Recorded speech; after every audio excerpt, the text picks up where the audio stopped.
Hello, testing, testing. Okay, you know what that I just realized? I just made an audio update today. Everything's gonna not work, I bet. Nothing's gonna work. Nothing's gonna work. I can already feel it. Shit. Yeah, my mic wasn't set up once I started the stream.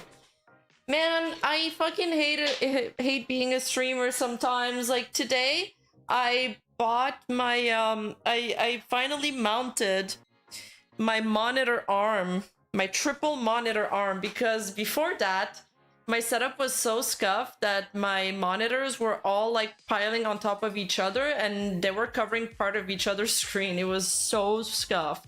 And then I had my phone clamp that also covered part of the screen.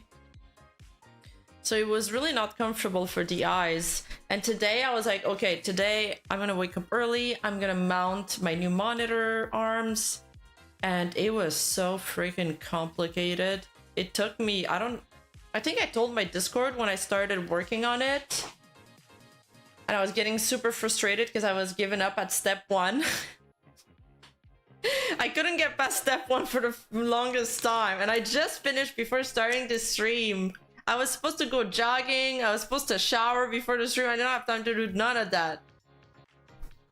I probably won't be able to jog after because it's gonna be too dark outside, but at least I'll be able to shower.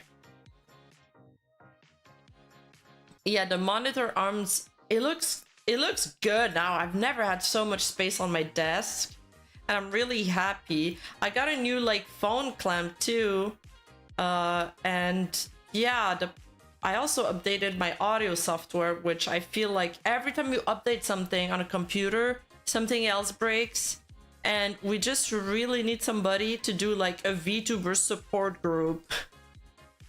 That's just gonna be a hotline for Vtuber tech support.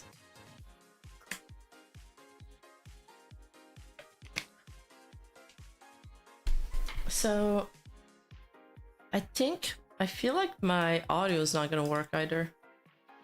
Yeah, my audio isn't working.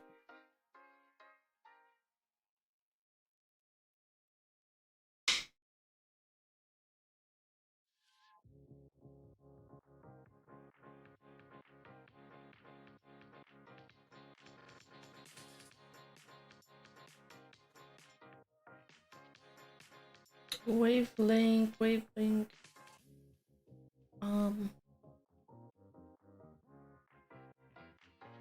Wavelength browser. Okay, let's test it now. No. Oh, fuck.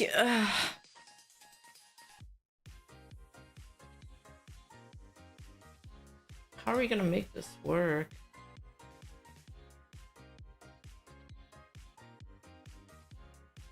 Put it on default. Oh, that works. That works. Oops. I'm exposing myself being a 1.5 video speed watcher. Hi Celeste, I'm glad you could.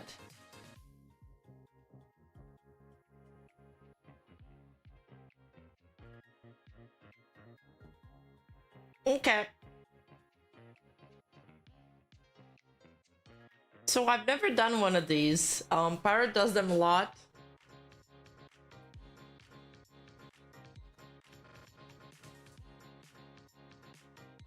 So I'm not sure how they're gonna go. Monkey Bacon! Thank you! Thank you so much.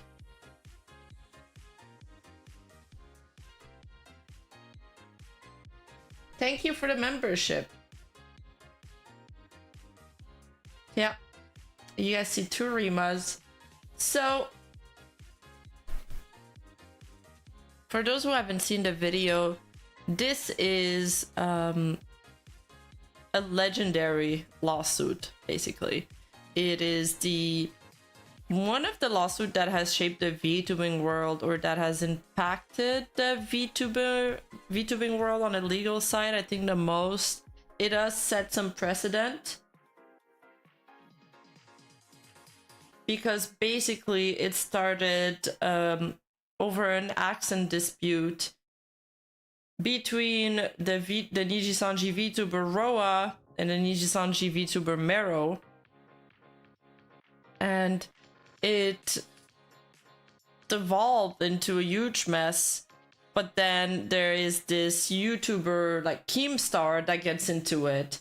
And he basically becomes enemy number 1 of Nijisanji, and the conflict sort of shifts from being purely Meiro versus Roa, with Nijisanji mediating between them, to Narukami Sabaki versus Nijisanji versus Roa, and he was sort of defending Meiro. We suspect that Meiro was leaking information to them. Narukami Sabaki had a reputation for being somebody that was really sensationalist, but he was also like the go-to guy for every VTubers that were under an NDA that wanted some things to get leaked, so they would go to him. But the thing is, he would never fact check, he would never do some kind of background check.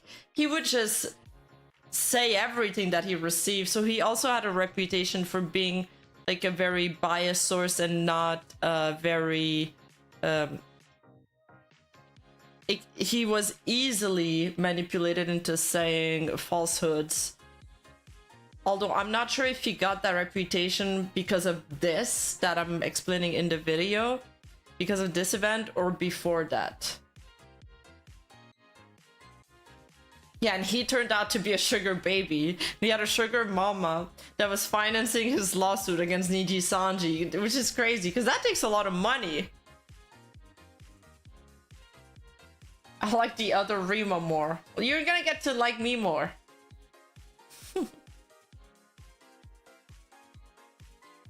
This story just gets crazier and crazier. So I've heard about that mofo by Rushiev your whole life. Yeah, he wasn't just anti-Nijisanji. He criticized all the agencies. You know, he leaked some stuff on Mel. He leaked some stuff on Rushia.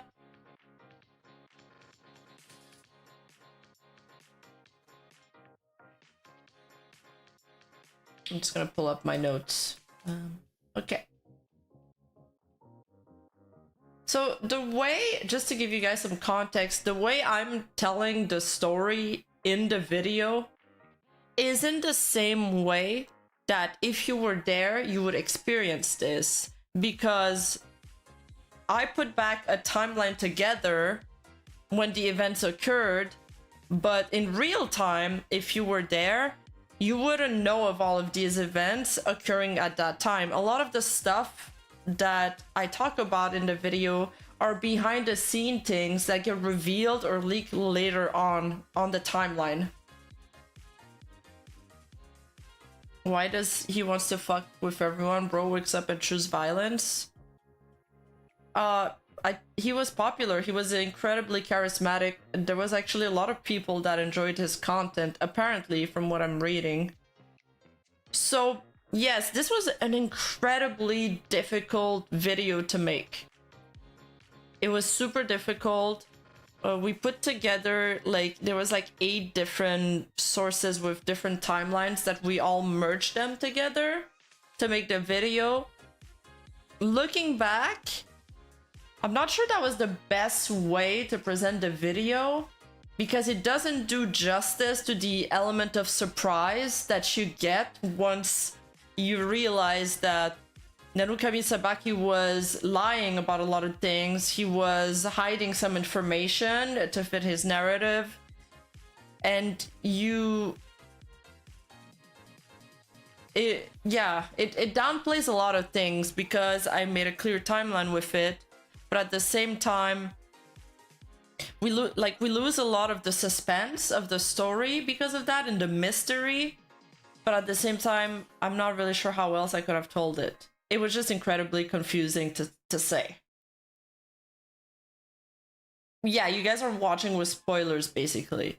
Like, I think the video starts... Fans online for this whole duration. While she was once a beloved figure in the Vtuber community, her sudden disappearance has left many fans with unanswered questions. Nijisanji, the Vtuber agency she once called home, remains strangely silent about her disappearance. Yet they seem adamant on keeping her on the roster. They've even recently released new merchandise celebrating Roa's birthday. A bizarre act in the face of her prolonged absence. That was just a month ago. What truly transpired in the events between Roa and Meiro, the fellow VTuber whose actions seemingly triggered this enigmatic vanishing act? The whispers are rife with speculation, but the truth remains a mystery. Video is quiet. One of the most complicated stories to tell. However, in this video, we will attempt at... Actually, I'm gonna lower it for me. Starting from the very beginning. Yuzuki Roa, who debuted on January 17, 2019 when Nijisanji was just 1 year old and went by the name of Ishikara. So that's important. Nijisanji was brand new then, and they weren't a publicly traded company yet. So the way they dealt with these things, they wouldn't have the luxury to be so lenient today. Either because they now have a duty to their stockholders and you can literally get sued if you don't do things in full transparency. But secondly, also maybe because they learned of this case and they were actually, like, a lot of people in the comments were saying, oh, you know, Nijisanji and bullying, you know, no surprise, but they weren't.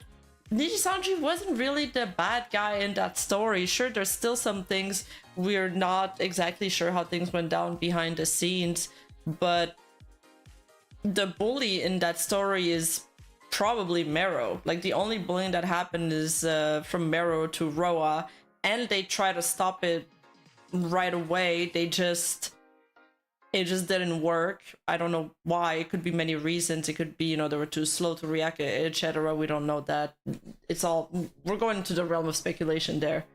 Is characterized by vibrant red hair and heterochromia eyes, and she has captivated audiences with her unique way of speaking, which at first was one of her insecurities, but had now become an integral part of her character. The origins of this accent, however, are not a natural original dialect, but rather a carefully crafted element of her roleplay. This part's very important, and will come back later in the story. Roa has explained that her accent developed through a combination of her childhood experiences and a close friendship with the retired VTuber Kudo Shitose. A lot of people say that she looks like Iris because they both have heterochromia eyes and the red hair. Until Ian, a few years later. Yeah, there's a couple things that I mean, Nijisanji had antis even back then. Like, people think that Nijisanji only has antis in E, and that's definitely not true, and I'm gonna showcase that later on, but let's go one at a time or it's gonna be too confusing. They had a lot of antis. Hololive has anti-threads too in Japan. Like, every VTuber agency or everything that is popular is gonna have the opposite or the other side of the pendulum against them. Exactly. Having any exposure means antis. Absolutely. The other thing that's important to give as context is that her accent is an accent that's made up in the fictional world that Roa has made, and it's because of her interaction with Shitose, her VTuber friend, whom she takes a lot of inspiration with. Treasures the unique voice she developed with Shitose, and it's become a key part of her online identity. Even her fashion choices pay homage to her friend, as her default outfit resembles Shitose's clothing. Additionally, her Twitter banner features an illustration of the two of them. On the other hand, we have Kinyozaka Meiro, a bright and bubbly VTuber with short pink hair and a charmingly shy demeanor, debuted on July 11, 2020 as part of Nijisanji's... Oh, I cannot say debut in the past tense without saying debuted. I tried to do it the right way, I can't, and it's funny because a lot of people say, you know what, Rima, never change. First, in the comment section, in my first few videos, people were telling me, please pronounce it properly. Now they're just like, you're good. You're good. But I actually had a lot of comments on this video saying that I was hard to understand. And I do feel like my accent was like stronger. It was more powerful in this video for some reason. Growing roster. Her initial stream, it's just my accent this way. Working and dedicated individual, and drew a large amount of supporters. With her own drawings, animated GIFs, and high quality animation, she even made her debut stream intro. Everything on her stream was crafted by her own hand. Everything seemed to be going so well, and her debut was a tremendous success. But there was a problem. Something the audiences started to notice, but no one really wanted to say anything. While Meiro's interview and audition process showcased a neutral accent, soon after debuting it, it became very noticeable that there was a similarities between the two girls' dialect and voice inflections. Surely it was just a coincidence, but at the beginning of a stream, she accidentally left her microphone unmuted once, revealing her speaking in standard Japanese. Her VOD archive was temporarily made private after the stream, and she gave the reason for it being that I made the archive of my first stream private. Why? Because I'm not used to hearing my own voice yet, and I thought my voice sounded weird when I was speaking in standard Japanese. I thought it was really bad, so I checked with my manager if it was okay. They said it was fine because I didn't say anything strange, so I made it public again. As comparisons between the two girls emerged, discussions ensued among people. Roa had been open about the origin of her accent. Meiro initially claimed hers was natural as well and a product of her upbringing. Yet, as more evidence emerged, the truth became increasingly convoluted, leading to a mountain of trouble. But clearly Meiro also felt something was off about her accent, because not even a week after her debut she sent a message to everyone in the Nijisanji Discord revealing that management had requested she alter her... So I think this is the part that I didn't clarify enough. It wasn't Roa who initially asked Meiro to change her accent. It was literally management. Like, right after her first few streams, they were like, whoa, this isn't the voice we casted. You know, because they cast people per persona, per character. Like, they hire somebody because they got a gap to fill in terms of characters. You're gonna be the cheer for girl, you're gonna be the menhera, you're gonna be whatever, you know, whatever trope. So why would they want another Roa? You know what I mean? Like, why would they want another person that speaks like Roa? So right away they were like, whoa, we noticed that your accent is different than when you audition, and you please just make sure there's not too much similarities, because this is already like somebody else's brand.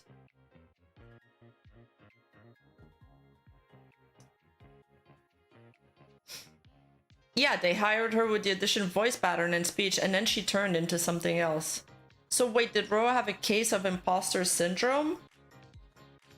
That would mean that Roa feels like guilty that she's not doing enough, she's not deserving of the success. So no, I don't think so. I don't think that's there. Yeah, it's not imposter syndrome. It's probably another word you're looking for.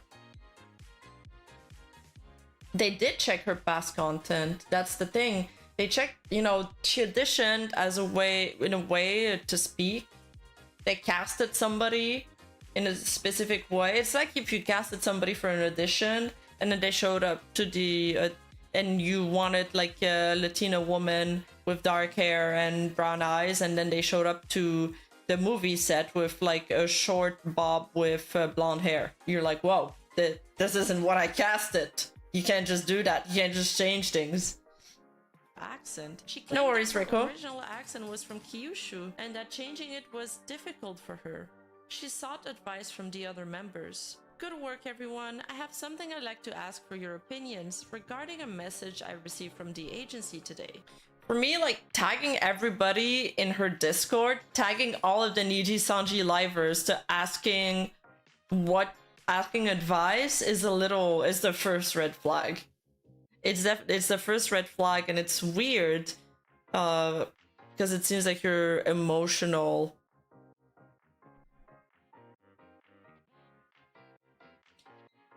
I have a dialect from the Kyushu region, like a combination of several. After seeing my debut stream yesterday, the agency told me it overlaps with an existing Vtuber, so please speak in standard Japanese. I can speak in standard Japanese when I'm calm, but the tension of streaming is intense, to the point of causing hyperventilation and stress-induced gastritis. And I don't have the mental capacity to focus on my speaking style yet. However, the agency has asked me to change it starting with today's stream. I replied that I would try my best, but I don't think I can do it. The agency said it would affect projects and collaborations, but what are your thoughts on this? I'm lost, I don't know what to do starting with today's stream. Thank you for understanding. Then her coworkers reply. VTuber 1 says, I think you should just ignore them and speak in your dialect. VTuber 2 replies, did you speak in standard Japanese during your audition? And VTuber 3 adds, good work on your debut stream. I also have a strong redacted, so even if they tell me to fix it, it comes out naturally. So I think it can't be helped, and personally,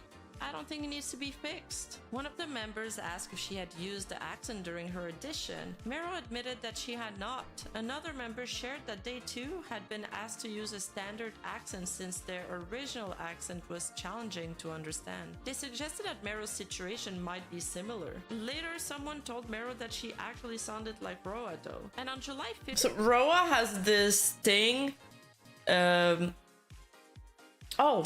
A Japanese user commented on my video, and well, you can translate his comment via like the Google Translate engine. I pinned it, and he basically says, for those who don't understand, it's as if, you know, a certain bunny VTuber, he's referring to Pecora, she has this speech pattern that's like Peco, pain Peco, you know, she always says Peco. And it's as if, you know, Hololive hired another VTuber that started saying Peko all the time. Or Bao Bao. You know, you say Bao Bao when you're with the Fuwamoko, or you say it as a hint to Fuwamoko. But if another VTuber came in and started talking like Fuwamoko, you'd be like, what the hell?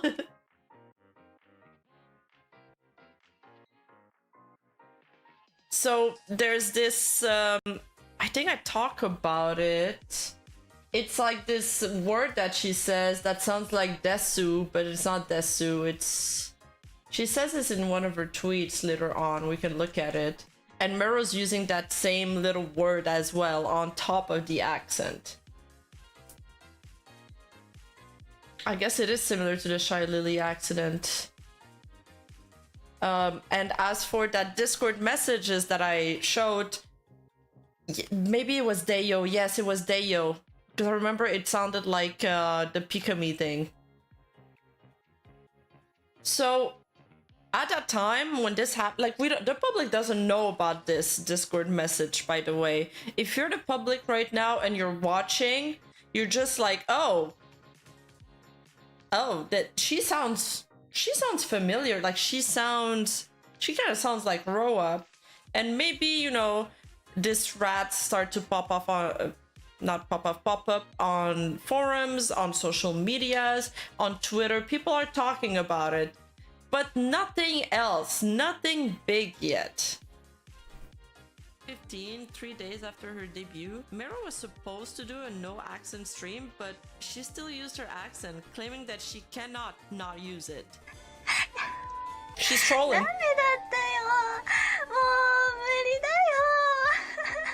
On August 2nd, Roa submitted an official request to Nijisanji asking them to please have King Yozaka Meiro correct as much as possible the speaking style in her streams that resembles Yuzuki Roa's dialect. It's important to note here that Yuzuki Roa is not claiming that Meiro is imitating her, even demanding that she stops using a dialect. Her request is strictly for differentiation reasons, to prevent the character she had built from being undermined. This action was taken to mitigate the potential risk to Roa's distinctive character branding. According to Yuzuki Roa, her way of speaking is not based on any real-world dialect or accent, but rather a unique dialect from a fictional world of Maikai that she created. Therefore, having another person use a dialect similar to the Maikai dialect would disrupt Yuzuki Roa's world building, where she is from Maika and she wanted to differentiate herself. Around the same time, King Yozaka Meiro explains to the agency that her way of speaking is something she acquired from her upbringing and comes out naturally when she's nervous during streams, so she's not intentionally imitating Yuzuki Roa. This already highlights a discrepancy in understandings between the two girls. However, it's necessary to consider the possibility that there was a communication error when the messages were relayed through the agency, and that those messages... Yeah, like, so we don't know how Nijisanji told it to Meiro for her to get defensive about it. Maybe she would have gotten defensive anyway, but technically Roa didn't accuse Meiro of anything. She's just like, we should probably differentiate our speaking patterns. Meiro claims she has a natural accent, and I can't really verify whether or not this accent is legit from the region she's grown up in, because, like, I'm not a Japanese speaker, but I've also read some rumors that that's not how people from that region sound at all. This might have been conveyed as a threat from Yuzuki Roa, like, stop using your dialect because it overlaps with mine. But since the mediation process involving Nijisanji was taking too long with no progress for over 2 weeks, Roa decided it would be more effective to approach Meiro directly. Roa then initiated a conversation on August 2nd, requesting a meeting. Hi, I'm Roa. Do you have time today? I want to talk to you. I've come this far because I spent a year and a half putting my all into my Vtuber activities. This is a very important matter to me. My character is as important as my life. Please, can we talk? Meiro Herkuhai responded with a polite but hesitant tone. Hi, I'm Meiro. I want to hear what you say, but I have an upcoming stream, so it's difficult to make time right now. Sorry. She also expressed concern about the potential for tension in a direct meeting. And this might be disrespectful to say to a senpai, but will you really be calm and collected when we talk in person? Faced with prospect. Yeah, I'm not sure what makes somebody want to copy somebody else and be okay with it. Like, every time I see a case of imposter or copycat, they don't just copy one thing, they start copying like a lot of things. So maybe she was a fan of Roa? I don't know. There's actually not that much info on this. And it's like, the thing is, she does go on to copy a lot more things from Roa. She starts copying her banners. She starts like answering or, you know, throwing jabs at her with her stream titles. She's doing cryptic Twitter messages and cryptic tweets. Of a delayed mediation process through Nijisanji, Roa, who was evidently burdened by the gravity of the situation, reiterated her preference for a direct and straightforward conversation. I'm gonna put this on 1.5 speed. There are thoughts that I, or Meiro's thoughts, not sure, that will not be conveyed, so I want to talk with you in person. Some things can't be understood if we don't talk in person, so please. Meiro, recognizing the need for a resolution, agreed to a meeting. I have no objection to talking with you in person. That's fine with me, but I want you to know that my accent is not copying yours. I'm open to any discussion since we are both Nijisanji livers. Roa, emphasizing the importance of her character and the effort she'd put into it, continued to press for a meeting. Do you have time today? I know you are busy, but please reply to me. Unfortunately, Meiro never responded to Roa's messages, something perhaps that would have avoided the catastrophe that was about to unfold. Meiro then starts acting. So yeah, maybe 1.5 is too much. So Roa does reach out to Meiro. They plan to talk later on, but then Meiro goes to stream, so they're like, you know, we're gonna speak later. But then Meiro doesn't really answer back Roa. And in the message, she's like, oh, you know, if you're emotional right now, it's probably not the right time to speak. Maybe we shouldn't speak now. Maybe we'll speak later.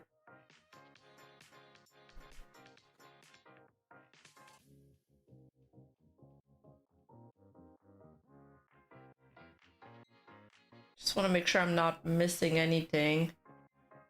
Yeah, the no accent stream.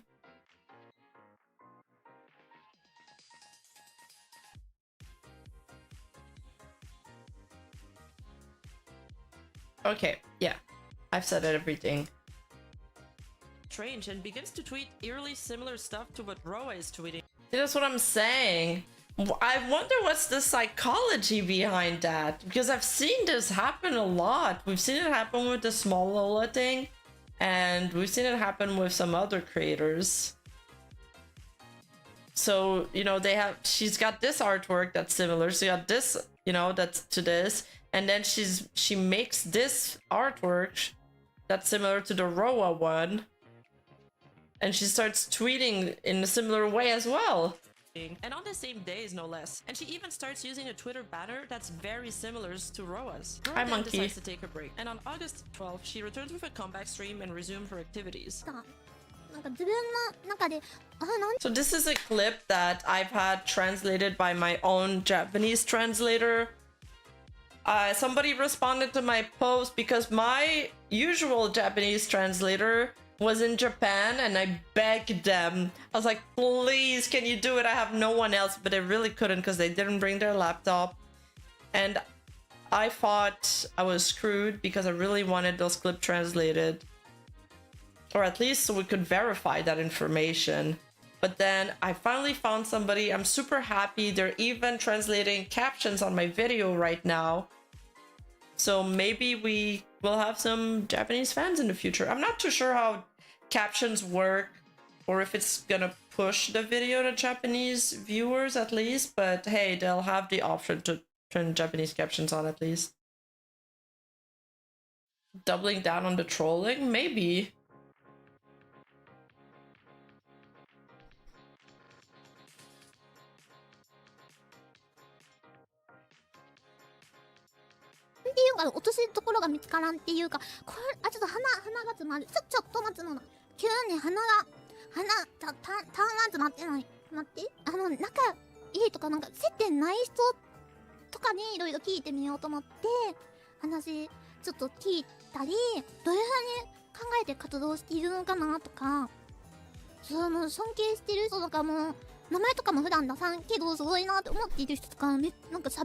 She ends by saying that she wants to sort things out and continue streaming while respecting the opinion of those she admires. On August 15, Roa takes action to mute or block Meiro's on all social media. Wait, I feel like that wasn't the whole clip.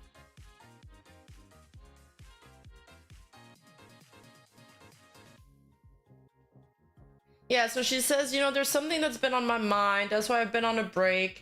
I don't know what to do. I'm feeling down and confused. I thought I couldn't stream until I found a resolution for this within myself, but I guess I can't find one. Maybe that's something Roa understands best. But how should I put it? I have to sort things out. I have to sort something out. And then she says, there's something that's important for me. Seniors, like VTubers that are senior to me, I respect and I think they're amazing.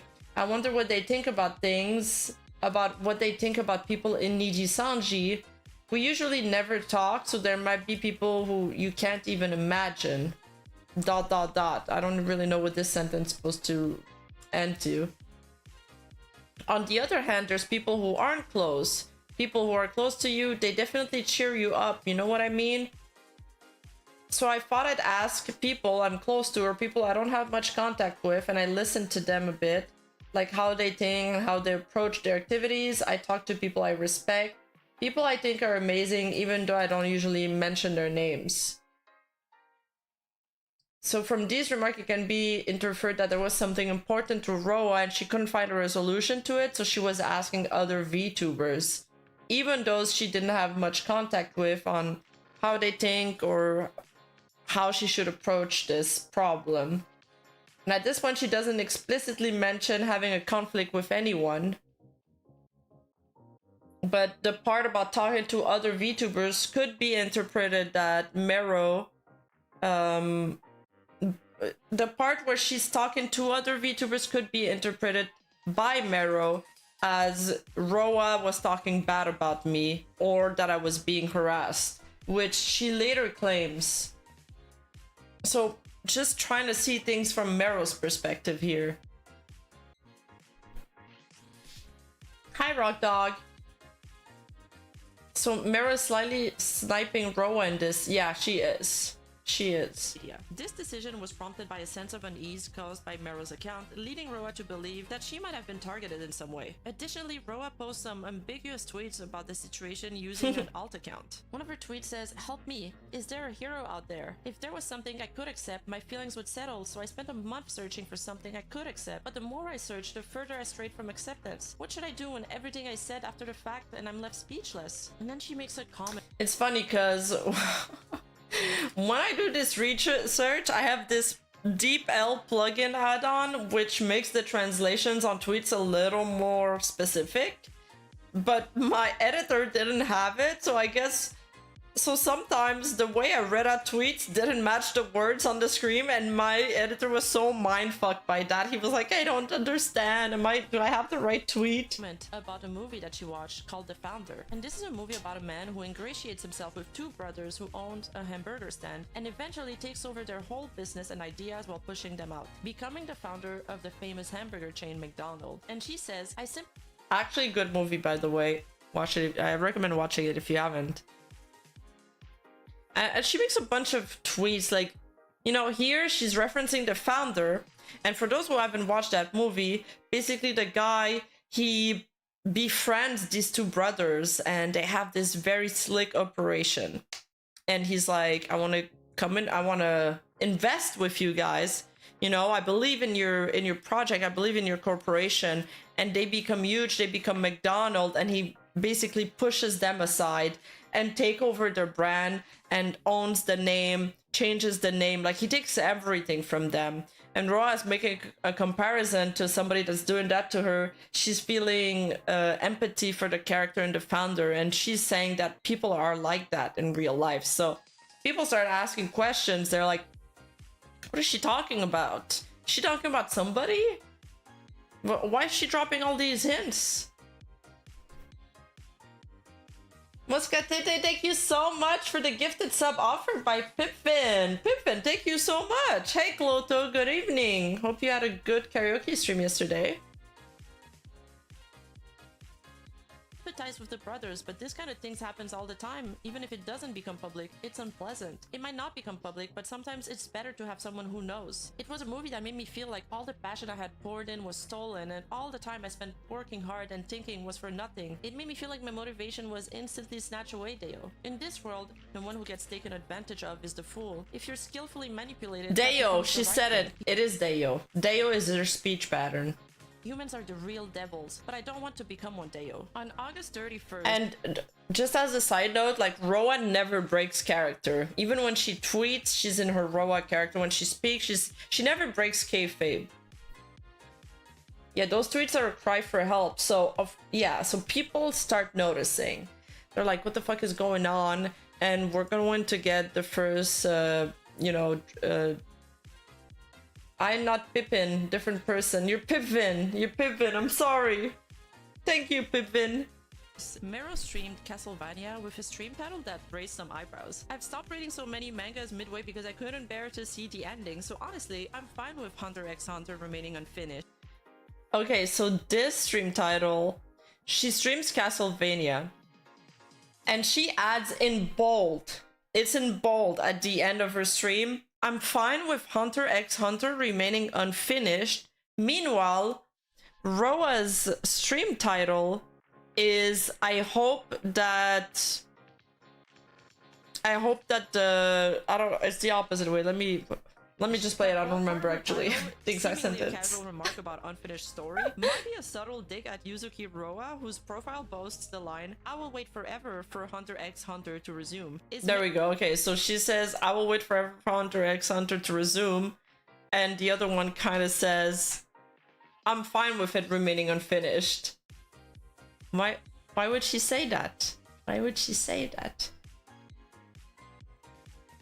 Meiro subtly mocking Roa's unwavering dedication to the series here, or is it simply a shared frustration with the infamous Hydas? The Vtuber community is a breeding ground for playful rivalry, but this particular comment feels laced with a hint of something darker, perhaps a touch of resentment or a desire to undermine Roa's enthusiasm. Only time will tell, but one thing's for sure, the tension between these two Nijisanji livers was definitely climbing, but things were about to get much worse. Around this time, people started to notice the drama unfolding, and a Japanese YouTuber by the name of Narukami Sabaki released a video exposing what he had uncovered of the situation. For context, Narukami is a male Japanese virtual YouTuber known for his sensationalist expose on several VTubers and gossip videos. In his streams, he starts going off about how he noticed a trend of VTubers hinting at personal struggles and showcases the tweets from Yuzuki Roa. 日産地ライバーのお気持ち表明が最近ちょっと危なっかしいと思うよね。で、あんまり Like the title of the stream is many Nijisanji livers expressing their feelings, and then he shows screenshots of Roa's tweets. まあ確かに話題になってはいるんだけど。Yuzuki Roa.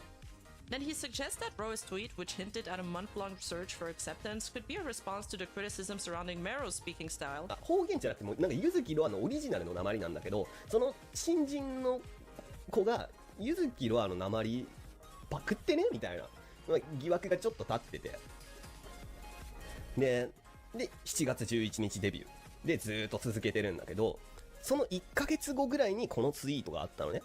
納得できるものがあったら気持ちに収まりがつくから納得できるものを探すのに1ヶ月使ってで探せば探すほど納得とはどんどん離れていくことばかりで言っても全部後出しで言われたらっていうのがいやこれ金魚坂メイロに私の喋り方意識してるって聞いた結果だとすればもうめちゃくちゃガチってハマるじゃん。これのこと言ってたんじゃないかっていうのでまあわかんないあくまで憶測だけど While this remains speculation, Narukami Wait, let me pull up chat. Photo! Thank you for the membership. The original drama tuber. I mean, it's kind of like, you know, today, if a tweet, if a Nijisanji liver would start doing some cryptic tweets, you know, people, there's obviously going to be YouTubers that are going to cover this.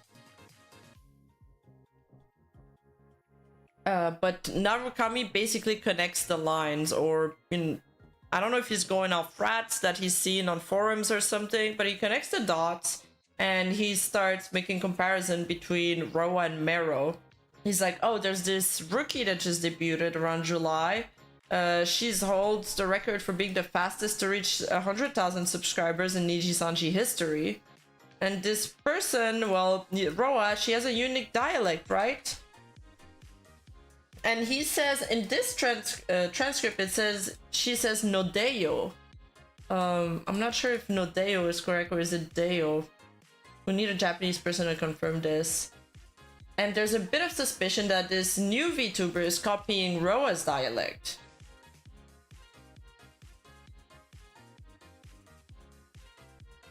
And he starts showing off the tweet, and he's like, the part about one tweet that Roa is saying about if there was something I could accept, my feeling would settle, so I spent a month searching for something I could accept.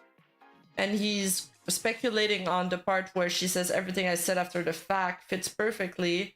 If this is about Meiro being confronted about her speaking style being similar to Yuzuki Roa. People are speculating about this. Yeah, this is just speculation, but that's what people are saying. So he's still pretty vague in this tweet, and he's reporting on the speculations.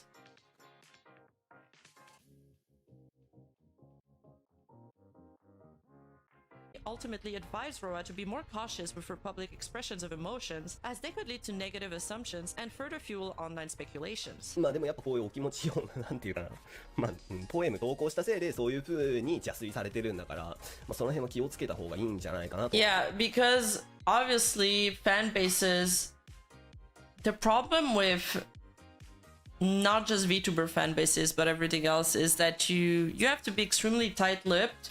Because everything you say will be scrutinized to a degree where they could potentially attack somebody, or they're gonna create rats where somebody's the bully and the other person's the victim. And so Meiro was getting attacked at that point because of those tweets, because of that stream. She started receiving a lot of pressure because fanbase got into this.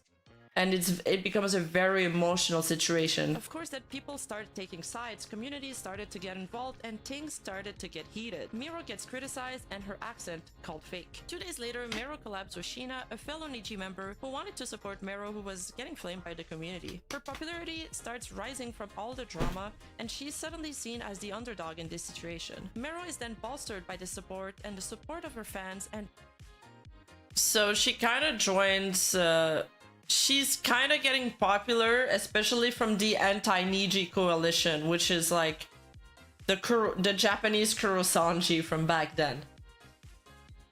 You know how now everybody that is seen to be speaking about Nijisanji or wanting to leave Nijisanji, they get a boost in popularity. For example, Scarly got a boost in popularity because she liked that Kurosanji comment. Now, probably Kuna is gonna get a boost in popularity because she's taking a hiatus and people think she's gonna jump ship. Things like that. It's the same feelings and the same things that are happening lately in the EN sites. These things have always existed, and this is just the proof of that. There are so many similarities that I can draw between user behavior and community behaviors, between what's happening with the whole Selen fiasco and what happened 3 years ago between Meiro and Roa. It's such a good and interesting case study.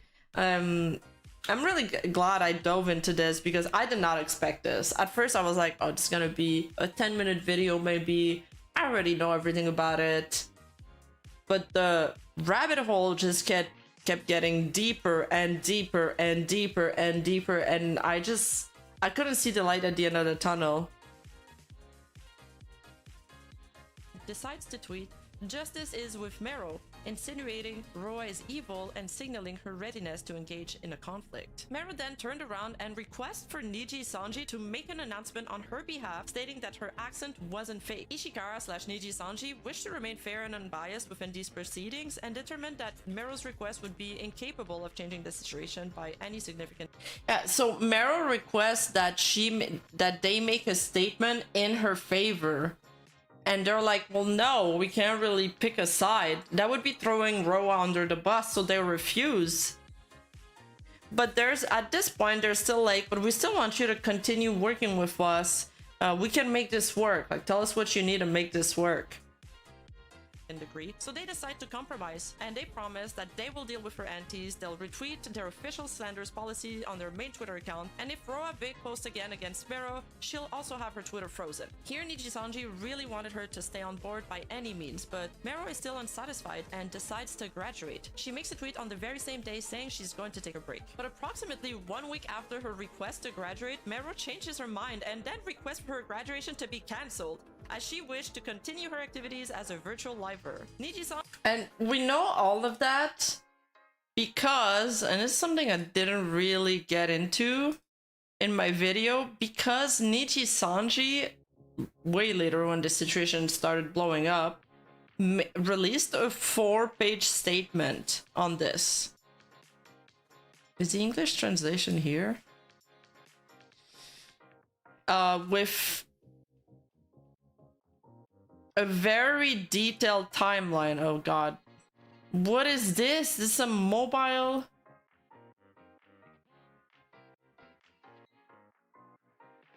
This is a mobile screenshot. Alright, whatever.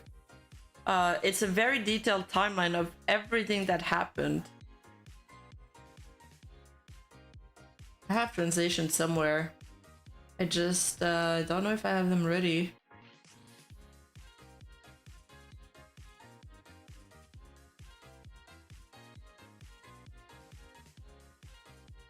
Yeah, I don't. By the way, maybe we should turn off the music, because I have the music from my videos too.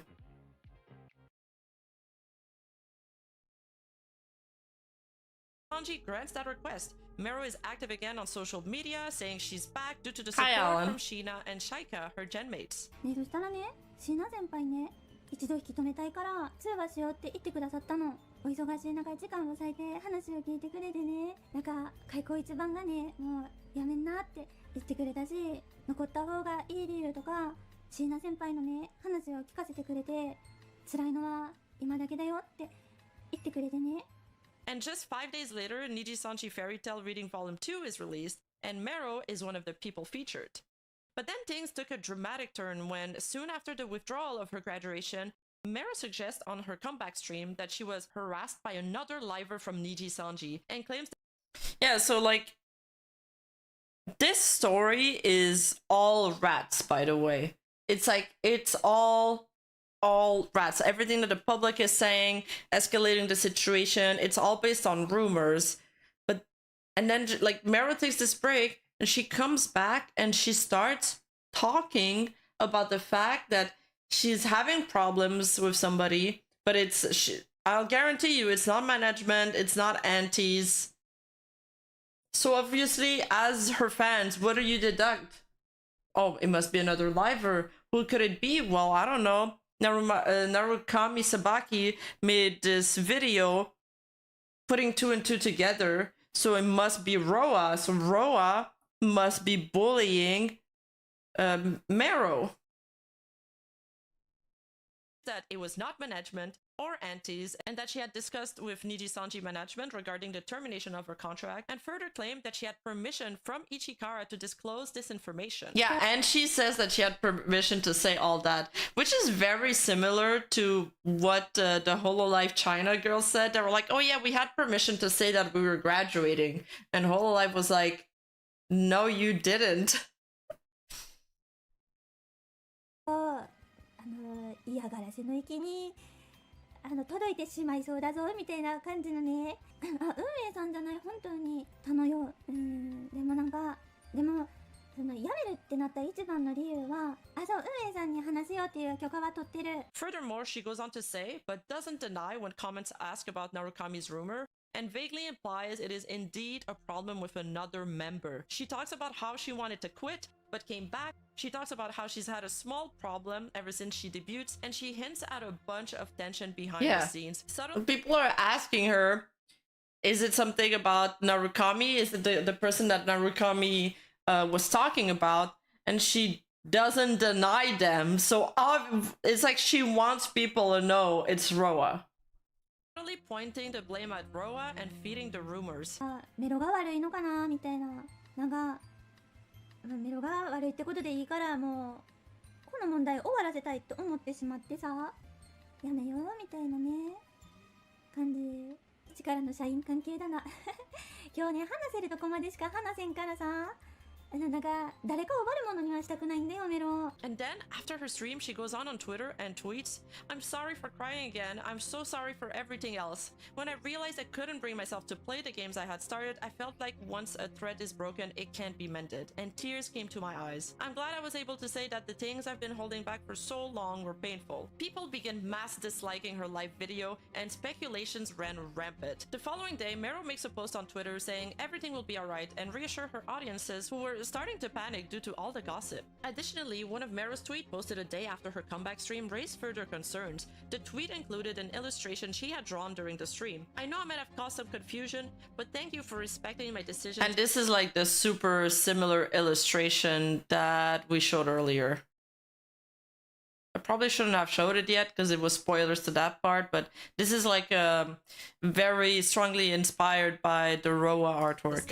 I've decided to stay even though there are problems, so I won't be discouraged by the same things anymore. But 2 months was too long to endure, and I'll recover slowly. You know what? Maybe this is why Nijisanji's skin walks talents nowadays. Because they've had so many cases of livers just tweeting and destroying their reputation by doing so. Take away their accounts. I hope the day will come when I can genuinely smile again and say I'm glad to be part of Nijisanji. This tweet suggested that the problem hadn't been solved and that she was forced to endure it, implying that being in Nijisanji was currently painful for her. Furthermore, some netizens pointed out similarities between this illustration and the illustration used for Yuzuki Roa's birthday merchandise, including the composition, outfit, and expression. However, the truth behind this remained unknown. As mentioned before, if Yuzuki Roa felt uneasy about this, it's not appropriate to dismiss it as just her imagination. But on September 26, Ishikara releases a statement firing back. Thing is, Ishikara never gave her permission to disclose this confidential information. Wait, we showed the 4 statements. That's wrong? I just noticed there's a mistake. I mean, it doesn't really matter because... But I think it's the wrong Nijisanji statement. God damn it.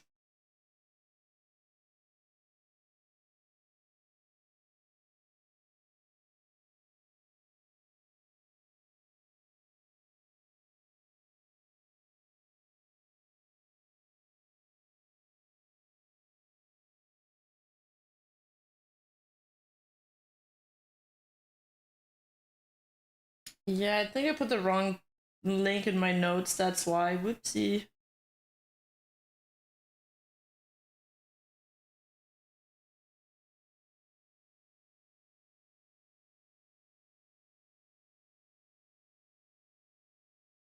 And considered this a serious breach.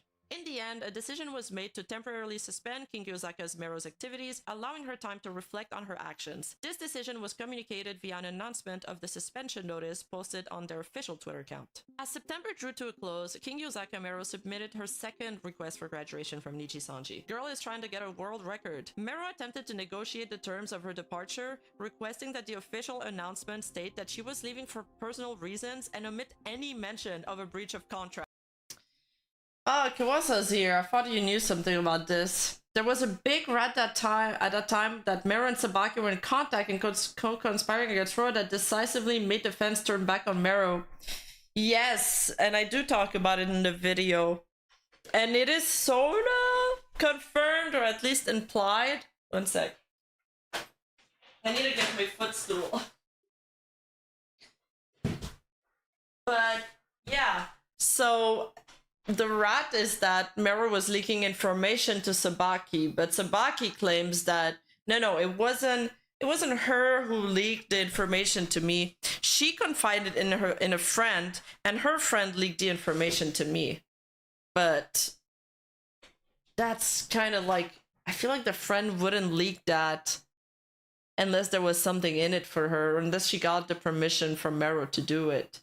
And Sabaki was always siding with Meiro, and he was hiding some of the evidence, and he was not showing the full screenshot. So he was manipulating evidence to fit his narrative, which is when Nijisanji and Roa then decide later on to go public with everything. And then he gets caught because of that. And there's also this other account who finds the original screenshot with the whole conversation. That's when Narukami gets exposed, basically. And it does give more weight to this rat that they were conspiring. But like I said earlier, and I don't know, Kawasa, if you can confirm this, Narukami had this reputation that she could basically feed him any information and he would just say it. So that meant that VTubers sometimes would confide in him and he would get scoops, but that also means that he could get fed false information. Obviously, Nijisanji rejected her proposal and were like, enough is enough. As a result, the process of terminating her... Yeah, she tries to graduate a second time. The public isn't aware of this, by the way, yet.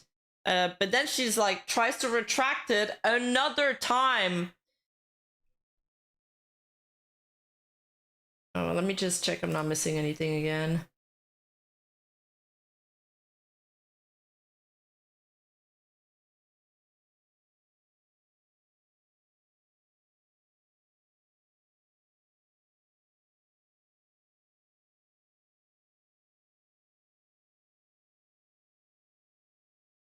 Yeah, so even then, during the second request, so she gets suspended because she said too much on her stream. She was not allowed to say that. So she gets a suspension. During her suspension, she submits another request at the end of September, expressing her desire to graduate from Nijisanji. While we continue to explore ways for her to continue her activities as King Yosaka Meiro, there was a discord between her and the agency regarding her activity policy, included the aforementioned issues. Judging that it would be difficult to resolve this discord, we accepted Meiro's request and decided to proceed with the contract termination process. I think it's at that time that I think she was asking for Nijisanji to release a statement in her favor, which they denied. But I'm not sure if it was during the second graduation attempt or during the first. I'd have to verify that again or look through more of my notes. I made like 4 documents of notes. And the last one is the cleaner one because I was just getting too confused in my own notes. And right after this, or during this, I suppose. No, this is in late September. And in October 4, Narukami pours more fuel on the fire. Track was initiated. But then, 2 weeks after her second request for graduation, Meiro submitted another request for her graduation to be cancelled once again. And on top of that, she requested to be granted access to her social media accounts and YouTube accounts, which she had lost. Wait, back then, Sabaki's reputation was already in the gutter? So people usually assumed he mixed shit up? Really? Because of what? I feel like it got really in the gutter after this too.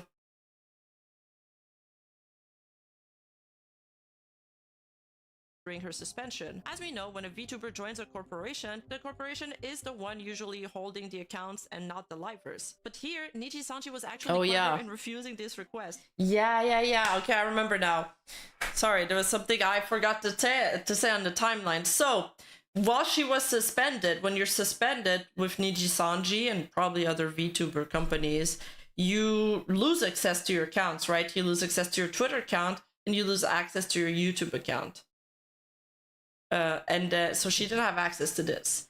Then she asks them, she's like, I want to graduate.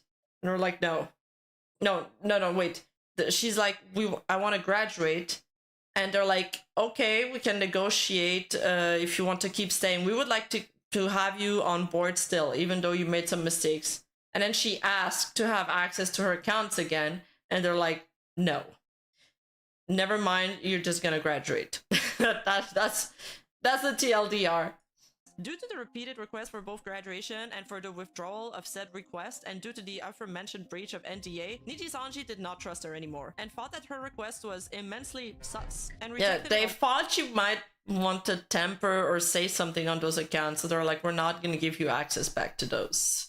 Almost immediately. They told her they would continue on with the graduation as proceeded. Access to her accounts was completely denied due to the suspicions that she might use them to create problems for them and Roa. As we're nearing Meiro's graduation date on October 4th, Narukami goes live for one of his expose style streams and shows his audience some timelines created by aunties. But the pivotal stream happened a few days later as Narukami ignites a firestorm over the internet. Leaked confidential drafts and other sensitive information were sent to the YouTuber, who exploited the situation and revealed Meiro's graduation announcement before it was even announced by her company. Tsubaki's stream... So his first stream was just him going through anti-Nijisanji threads and, you know, reporting on that. It's kind of like when people were reporting on the Gurat and other things. And then Roa does one Minecraft stream right before her hiatus. That didn't go into the video because I was like, it's kind of irrelevant at this point. Meiro requests to retract her graduation again. Ishikawa refused. Roa tweets, I want to stream tomorrow, and that's her last tweet before her hiatus. And then Narukami does the second stream, and that one is the stream that tears the community apart, because he receives a leaked screenshot of the graduation notice from Meiro before it was announced. So it's as if false ID. This is a fake situation, by the way. But it's as if false ID tomorrow released a video being like, Gargura's about to graduate. I've received this graduation notice. Blah blah blah. So that was huge.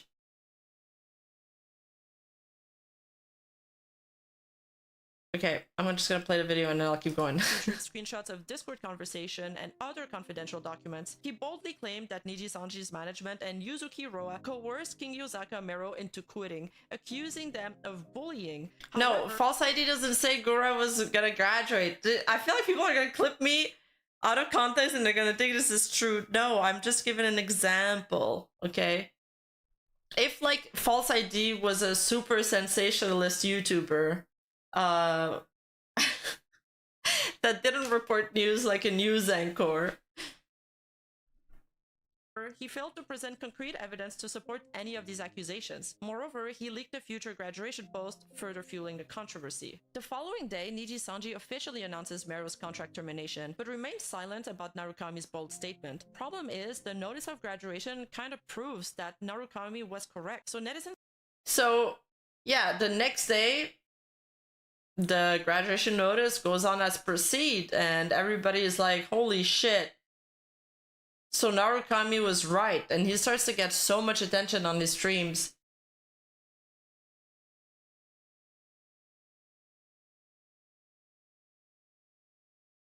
And because they don't say anything to respond to the accusations, I mean, they kind of never do, TBH. Because what are you supposed to say? And he does another follow-up stream where he's like, Nijisanji management and Roa remain silent. And he leaks a screenshot of a Slack conversation, which is, I assume, like a program business accounts use, right? Wasn't there a Slack conversation in the Raziel document on Luca Kaneshiro? She's done! Gargura calls it quit. Wait, that's such a good title!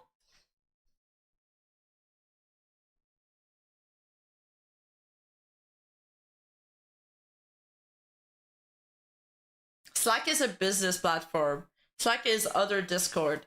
Yeah, wasn't there discussions in Slack in the Raziel document against Luca Kaneshiro? They're discussing a 3D concert. Mm-hmm.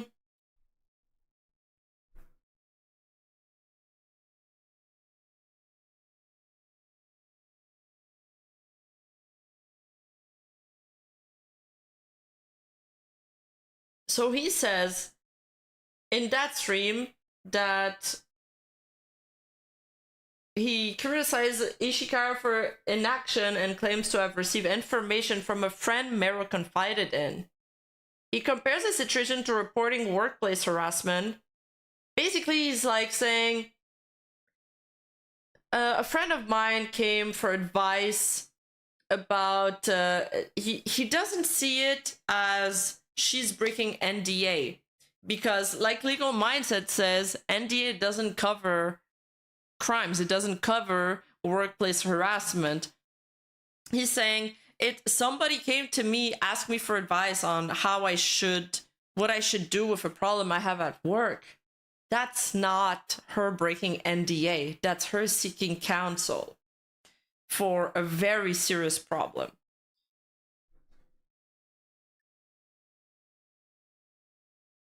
He says the management, which should be solving the problem, not only turned a blind eye, but was complicit in it. She talked to her friend about the abuse, who happened to come to me, and I just told her the truth. So, in the extreme, it is a leak confidential information to discuss internal power harassment with the Labor Standards Bureau. Try it. It's kind of a mistranslation, but you get the gist of it. And then he says, I'm good at lighting fires, but I'm not so good at putting them out. That is for sure, Narukami. And then he leaks the Slack message, which is a conversation for business Discord, as you guys say. And it's a conversation between the legal department and the rest of the livers. And it says, last night an incident occurred in which an external virtual live streamer leaked the exchange between King Yosaka Meiro and management on YouTube. So they're talking about Narukami Sabaki. Much of the leaked information was known only to Meiro, and the report was too one-sided, so we believe that we must take a strict action against this incident. We have been in discussion with Meiro about this and her future activities, including whether or not to terminate her contract. But as management, we deeply apologize for the inconvenience caused to other livers by this outcome. Because at this point, the anti-Niji sentiment is growing and everybody's getting affected by it, just like with any Nijisanji controversy.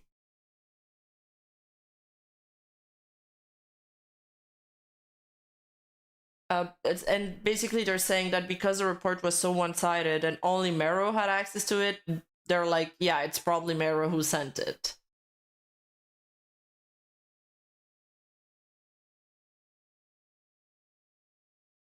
And they say, we have confirmed that Meiro, a live streamer affiliated with our company, made statements during a recent stream that are prohibited acts under our contract with our company. In response to this incident, we held discussion with Meiro and gave her a stern warning.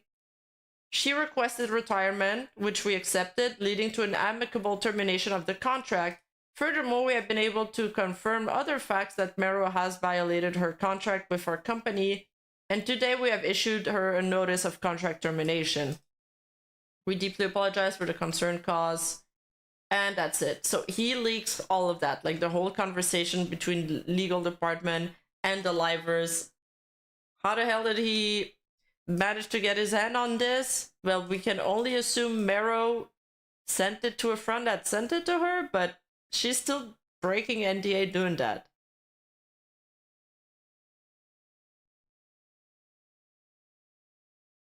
And that happens on October 21st.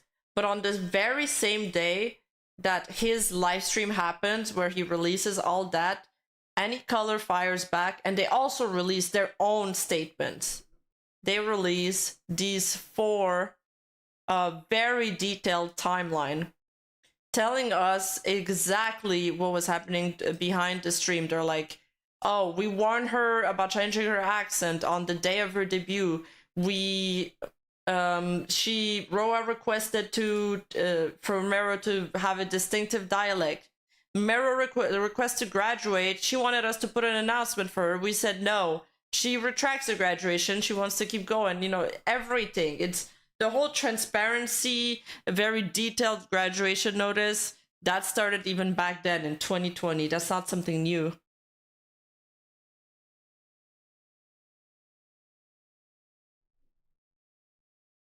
And then Roa also breaks character, and so for the first time she's not playing the kayfabe, and she also goes on her account and tweets, and she leaks, we assume she has the permission to do so, the Discord conversation between her and Meiro that I showed at the beginning of the video that I like described.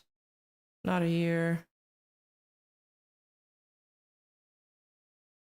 This, no, not this. Where was it?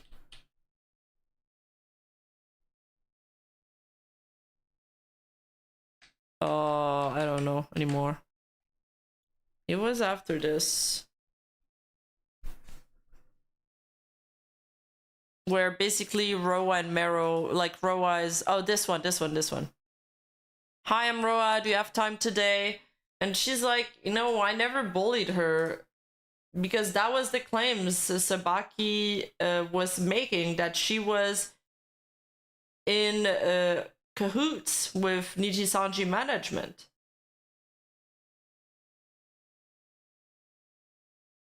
And that they were bullying Meiro and she was treated unfairly.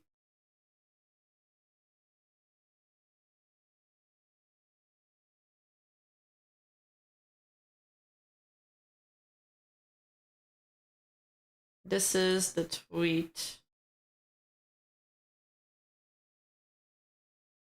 I would like to sincerely apologize for the trouble I have caused to the fans who have always supported me. I'm sorry for causing so much trouble to other members of Nijisanji. I'm truly sorry. And then she shows the whole Discord logs, which at that point the public had never seen. Roa's the last one to answer, you know, and she's basically ghosted by Meiro at this point.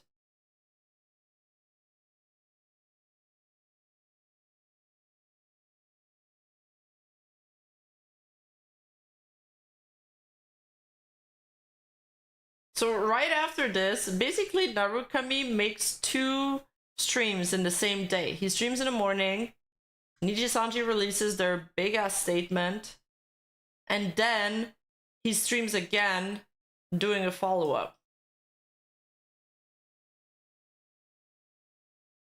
And he's criticizing this. He's like, oh, this isn't good. They shouldn't even have, if they were gonna release something, it should have been better than that. They might as well not release this, because this is gonna be even more speculations.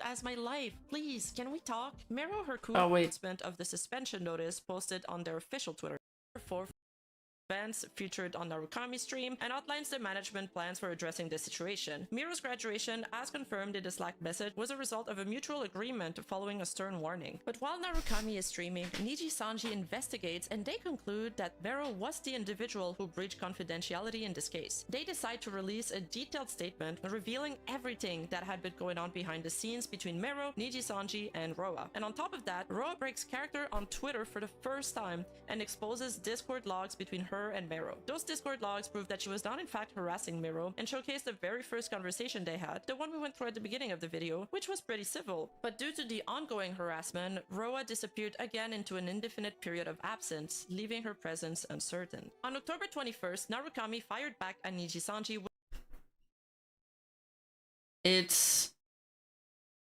Yeah, so Roa was kind of painted as a bully there, but she wasn't a bully. It was actually Meiro bullying her, and these just weren't enough proof for the fans to stop harassing her. By that time she had developed a lot of antis, kind of like to the same intensity where people are now bullying Elara because of rats, practically.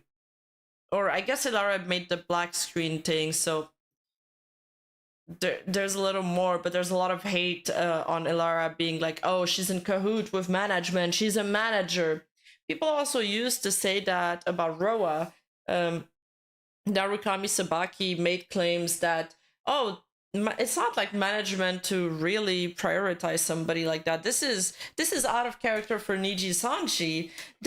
She's probably sleeping with one of the managers, or she's probably really friends with one of them.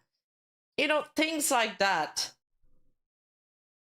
with a live stream. He heavily criticizes their statement, disregarding it as underwhelming and claiming that if they had kept silent about it, it would have been better than to fan the flames. He laments the horrible slander Roa was receiving in the comment section, as the atmosphere at the time was Elira, sorry. Still today with each Nijisanji controversy. He blames Nijisanji for the backlash Roa receives and for stirring the pot needlessly with their statement. He also strongly believed that they weren't neutral with their stance and showed blatant favoritism towards Roa. He addresses some of Meiro's accusation, notably that she might have soft-blocked Roa, causing her to appear like she was the one who had unfollowed Meiro. Okay, this is... I'm not sure exactly, but it's really funny because Gundo Mirai, because I was curious about this too, so I looked into it too, and Gundo Mirai was actually involved in this whole shit. Because we were like, what the fuck? Is this like a mistranslation? But she... Because she... what was it again? Fuck, that was a rat too. Yes, okay, I remember now, because there was just so much rats. So Narukami Sabaki spread a rat that that she unfollowed, that Roa unfollowed Gundo Mirai.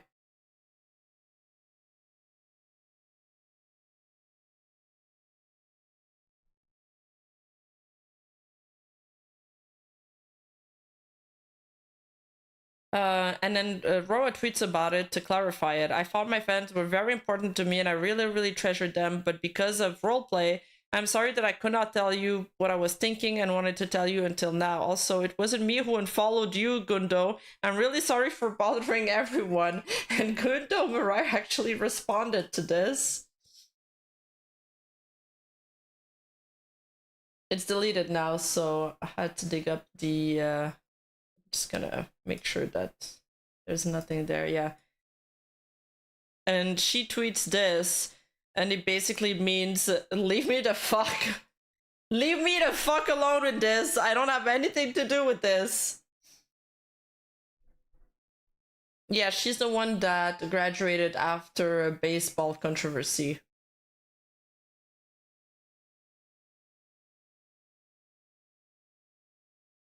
Meiro on her R18 Dujin dissed Roa, Gundo, and Sister Claire, so that may be why fans assume Gundo and Claire might have stood on Roa's side. Oh, okay.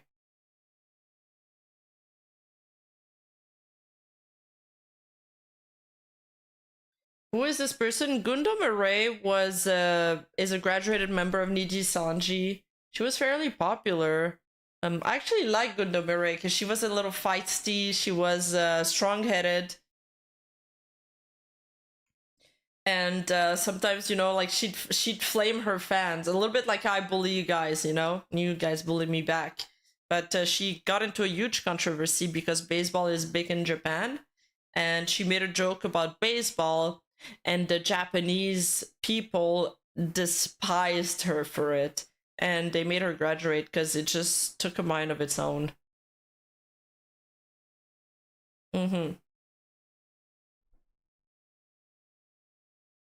She still got a graduation stream, I believe. Yeah, over a baseball joke. But anyway, Gundo always kind of said that she didn't want to be an idol, so maybe Nijisanji wasn't really the fit for her. Like, her fans are like, oh, she probably just will do better as an indie anyway.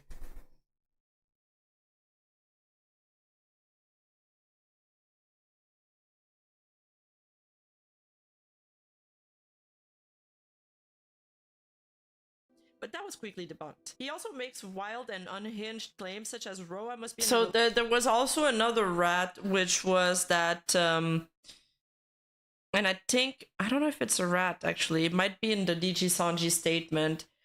Basically, Roa and Meiro unfollowed each other. No. The Nijisanji statement said that Roa unfollowed Meiro. But... there was a rat that she didn't unfollow Meiro, but that Meiro soft blocked her so that it looked, and then refollowed her so that it looked like she unfollowed her. Do you guys follow me? It's like kind of hard to explain. Do you guys know what soft blocking is? when two accounts follow each other, if one of them blocks the other, it unfollows both of them. So Meiro soft block Roa, so she blocked and it's like a 1 second block. You block and unblock, so both accounts get unfollowed. And then she followed her back, so the follow would be one-sided. And then she was like, oh, she unfollowed me off social media. And there was this thread that Meiro set it up, but then Roa admitted that she did unfollow her because seeing her account was causing her unease because of all the stuff that was going on behind the scene. Relationship with someone from management for them to take her side so much, as this is so out of character for Nijisanji. On October 22nd, Narumaki once again addressed the controversy, and to strengthen the credibility of his video, he includes a vital piece of evidence. A conversation that took place in Discord where Meiro tagged all of the VTubers after her debut, seeking their advice regarding her accent. One of the screenshots we showed— so that was, you know, the screenshot I showed at the beginning of the video. However, netizens quickly noted that a piece of the screenshot was missing at the bottom. But the tables turned on Narukami on October 23rd when an account named Mr. Sakana leaked the full screenshot of the Discord conversation that appeared on Narukami's livestream as his evidence. I don't know who that account is, where they got that screenshot, but that really debunked the whole thing.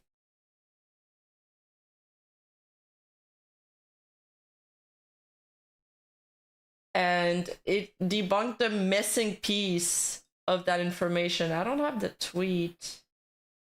Well, I guess we could look up the account. His name is 5PEHT.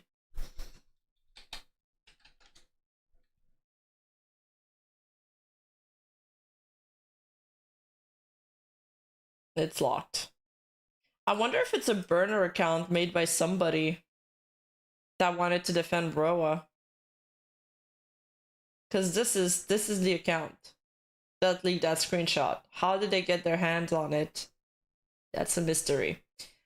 Remember the one that was cut off? This screenshot was complete, and it confirmed that she had used a different dialect in her audition. This revelation, which Narukami had not— so the whole time, he was defending Meiro, saying that's her original accent. You know, she can't change it. You can't change the way you speak. She grew up with that accent. But in that piece of screenshot that he had cropped, there was proof that Meiro admitted that she didn't speak like that during her audition. Not included in his videos fueled even more speculation and anger. His own audience revolted against him. The leaked messages also suggested that Meiro had intentionally changed her dialect for the audition. As she claimed, for the audition, I sent a video in a Kyoto dialect. People often told me that my voice and the way I speak make it hard to understand, so I changed it to something similar. For the third interview, I did my best in standard Japanese. As netizens delved into Meiro's past, they uncovered a wealth of information that surpassed their expectations. So at that point, like, all the 5 schizos, everybody starts digging, and there's some people that are really committed to finding PLs and digging up really far, and that's when all of Meiro's past and her PL gets uncovered, and they find so much drama. Their investigation led them to her previous life, where they uncovered a series of art-related controversies. These controversies included allegations of tracing, stealing art, and copying assets. Consequently, Meiro's reputation took a dramatic turn as she was portrayed— I think I summarized that part, like, very much.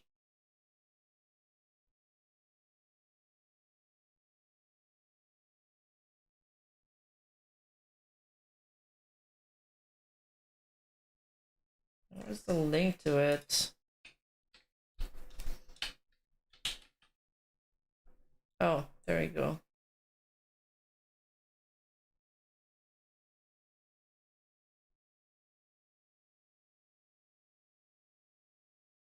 They found, like, all of the so this was one of the copied artwork. The lion cat ear illustration, also used for thumbnail and return stream. There's another past life art drama. So that was traced. There's Dude, they put together a summary of hijacking timeline image.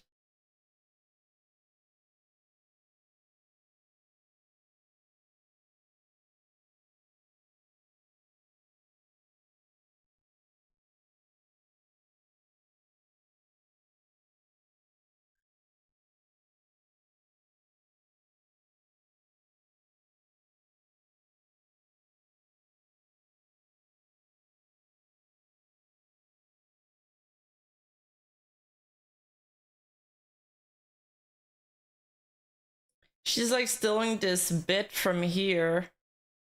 That's they dug stuff from 2017. Wait, did she add her signature on this?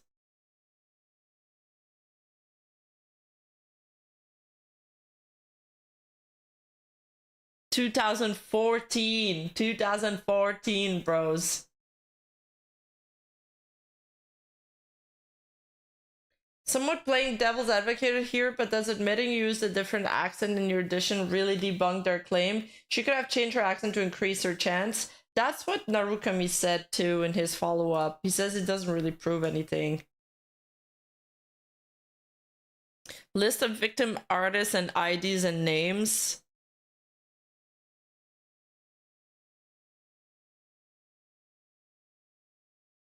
I guess she sold stuff too. I don't know, man. There's a lot to go into it. But she just has a history of copying bits or pieces from other artists, which was just painted a very damning picture of her. And they found a lot of stuff. Like, holy.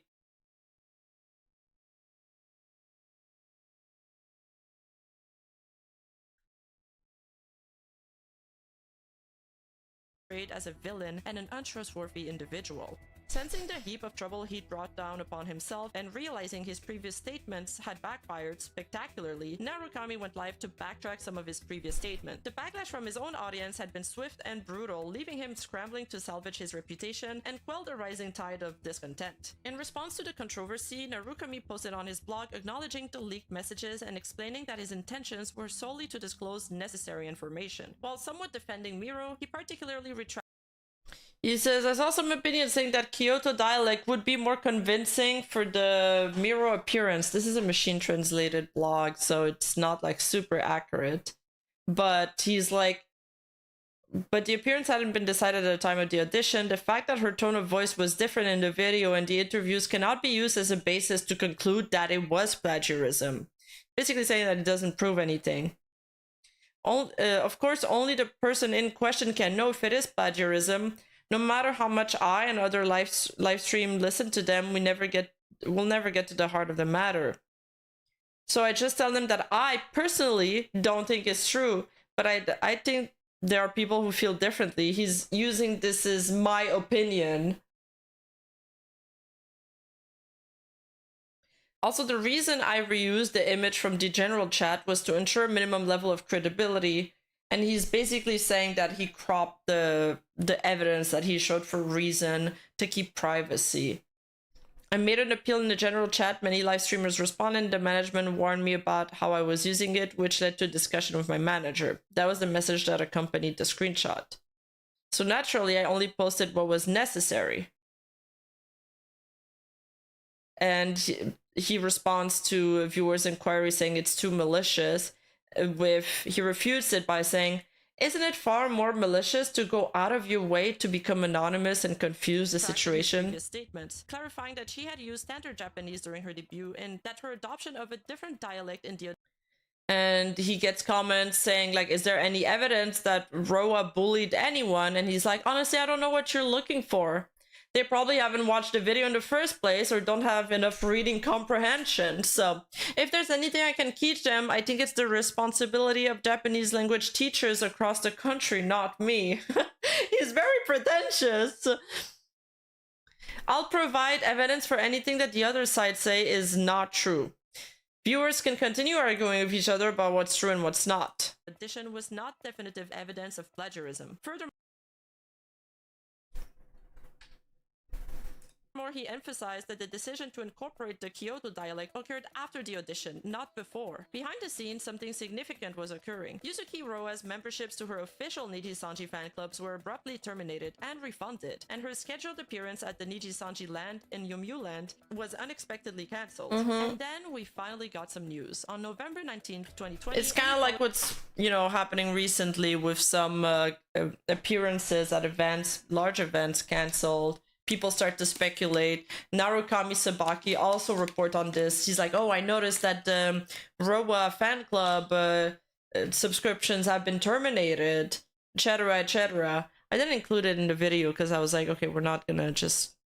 It's already 40 minutes long. Released a statement addressing defamatory acts committed against their affiliated talent. The statement emphasized that the evidence submitted in the police report extended beyond mere commentary and was deemed to have malicious intent. Okay, so this is where we get into the legal part, finally. This is the best part. So, defamation in Japan is a criminal case, but I think to get the name of people that are participating in defamatory acts, you gotta sue the ISP. In this case, Ishikara / Nijisanji sued both Google and the internet, the ISP, to get Narukami's name or Narukami's information. And once they get those information, then they submit a police report, and then they take this case to become a criminal case. So here they make the announcement saying that they are going to take legal procedures against somebody in particular. They don't name Narukami Sabaki by name. A lot of people are like, oh shit, is this you? Is this you? Are you getting sued? And Narukami responds to this. After her graduation, Meiro kept on her... But also, even after her graduation, Meiro keeps on throwing, you know, she makes a diss track. She makes a voice back about like a horny girl that's supposed to be Meiro. harassing Roa from the grave, and made a That's supposed to be Roa. a character called Agent Nijisanji from Noah, a play on the name Roa, and was portrayed as a girl who loved money and sex. あなたの精子をいただいちゃいます。 On September 6, 2021, Anycolor acknowledged the acceptance of the defamation complaint filed in response to a series of malicious So a whole year later, this whole time Roa's missing, by the way. She just hasn't been streaming. Yeah, she's still sniding Roa till after her graduation. And you know, Anycolor is like taking defamation procedures. Narukami responds being like, yo, a lot of people are asking me a lot of questions. I don't know if they're gonna sue me. I haven't received anything from them yet, and they haven't stated to me by name. So I'll just wait and see. If I do get sued, I'll tell you guys. And then 1 year later, they do get... Is it now? videos that began circulating in September 2020. This concise statement confirmed that legal action was actively being pursued by the authorities in response to these videos. And for a whole year, both Roa and Anycolor remained completely silent on the matter. Roa's activities had come to an abrupt halt. After this long period of absence, Roa finally announced on Twitter that she had filed a lawsuit against an internet service providers to reveal the identities of individuals who spread rumors about her. Narukami responds on Twitter stating that he cannot comment until he receives a disclosure request, as he hasn't been stated by name in any of these documents. The lawyer representing Roa's case confirms the lawsuit, which... Did I say layer? Did I say layer? Sometimes I listen to myself after I've recorded a video when I receive like the final draft. I'm like, why do I speak like this?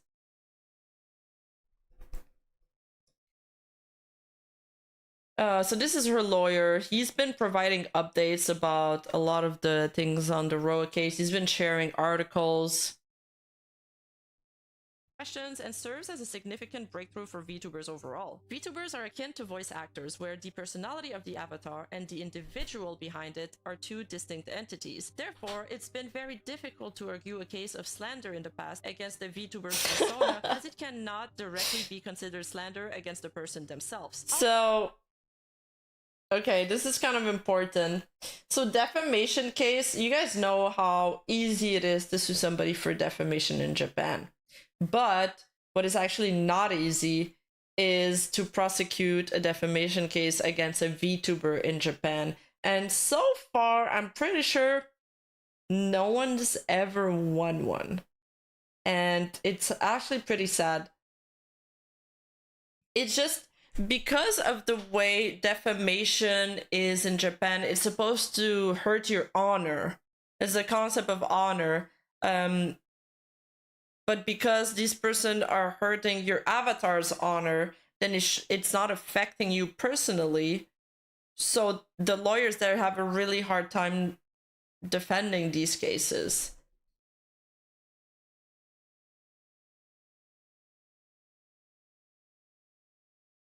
And there's this article that details it. Unfortunately, it's partially paywalled, but it basically says, slandering a character that you have created online as your alter ego is the same as criticizing the person in question. This is an article that like Roa,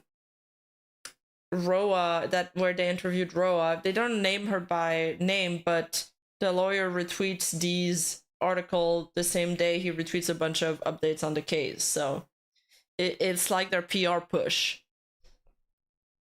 This is all brand new technology, brand new territory, so there's no precedent in law for this.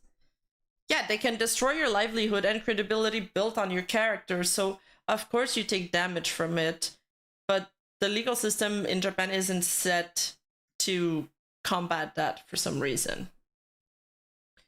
The plaintiff woman began her activities in 2019.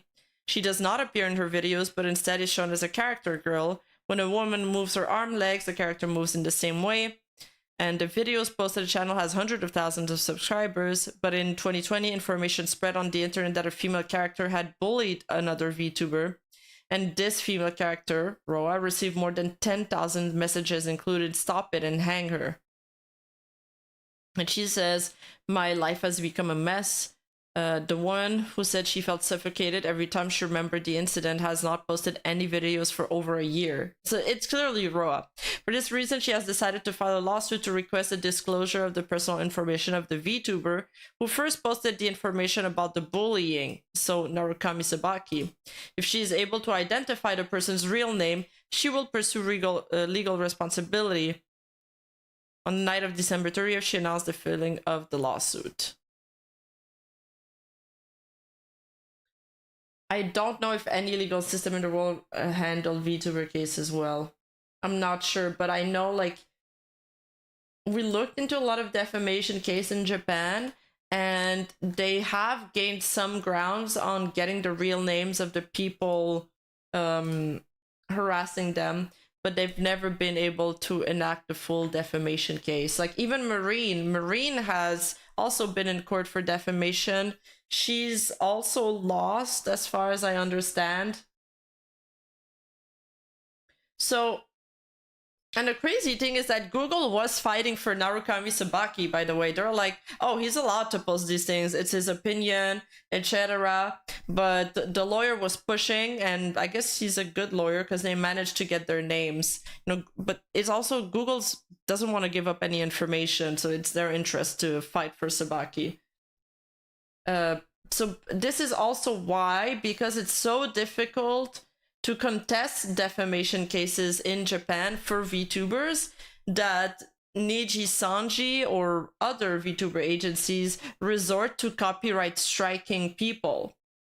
So instead of suing you, they'll just copyright strike you. Also because the fair use in Japan is very different from the fair use we have here, which is, we suspect that this is why they try to strike Kyo and false ID. They didn't realize that it doesn't work the same there, and they probably thought also that there was maybe some defamation, or maybe it's just because of the fair use. I couldn't really tell. But this is kind of like how they deal with those cases, because they know that the legal system's not going to help them. They do the copyright strike.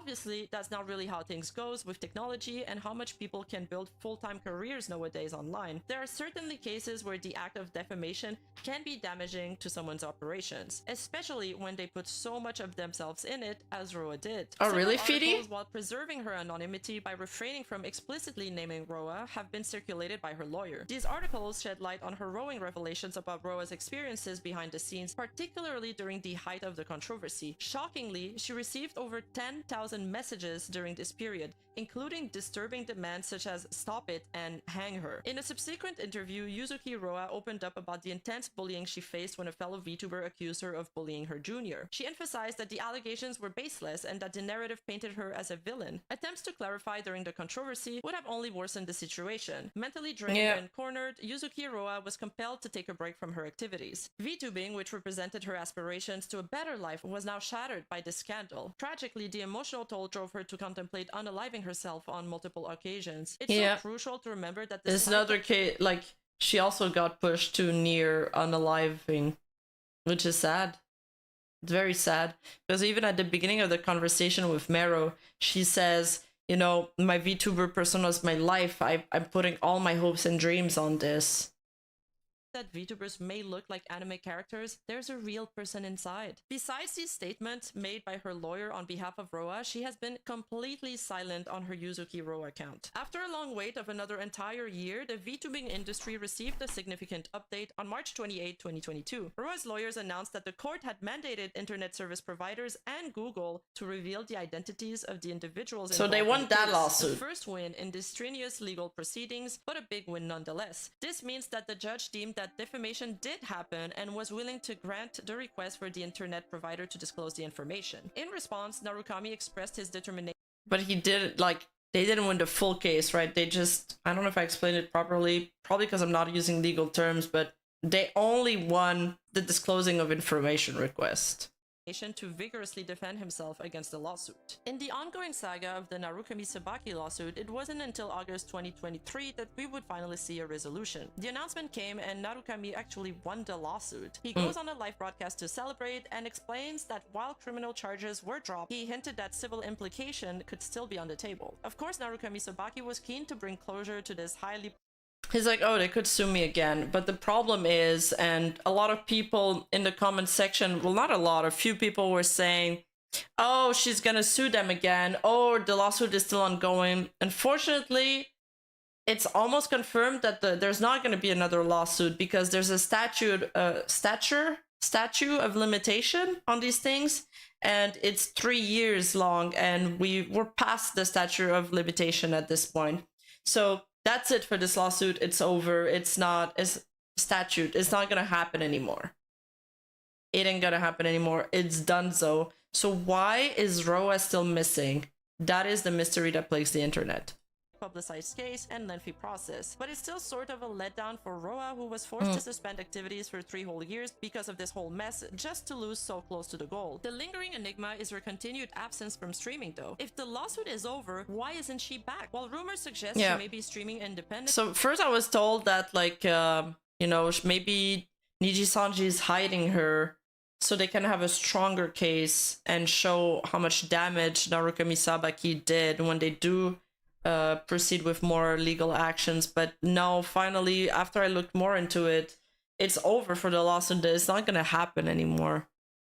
The indie VTuber in question vehemently denies it. And like, there's some people also in the comments were claiming that it's this indie VTuber, and I'm really not sure. Like, she really doesn't, she keeps on saying that it's not her. And she really doesn't get a lot of viewers at all. Like, at all. She gets like hundreds of views on her VODs. And she used to have thousands of live viewers. So usually if you get, you know, 1K live viewer on your stream, your VODs get thousands of views too.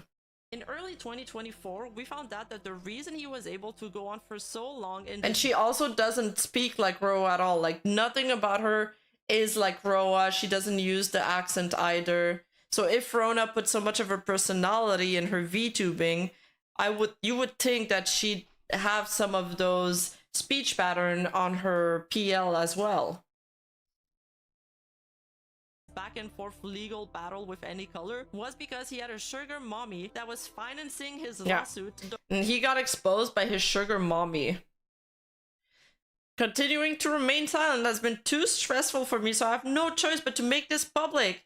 Vtuber Narukami Sabaki consulted me about his financial difficulties in launching a new business, and we agreed to provide him with cash assistance. Unfortunately, as a result, we were unable to see any sincere behavior, and so we discontinued our investment. The whole time, and he leaked this. She ends up Discord logs on Twitter after she was done with him using her for money. The worst part is that Narukami admits to it all and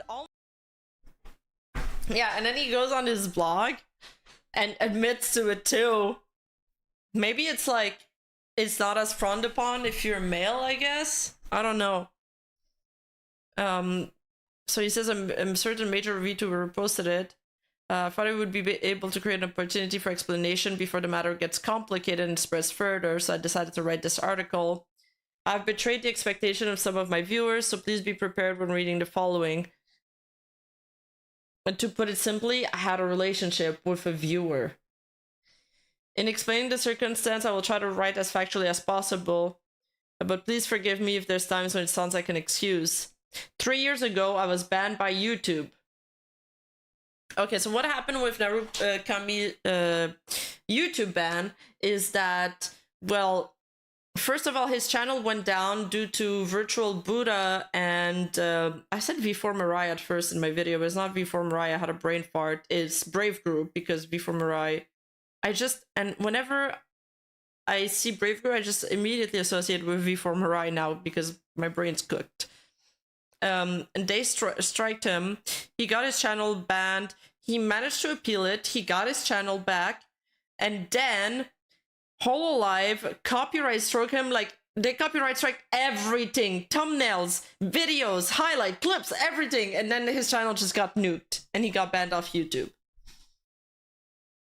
Then he was like, oh, it's what I got deserved to become banned. He tried to become a TikTok streamer.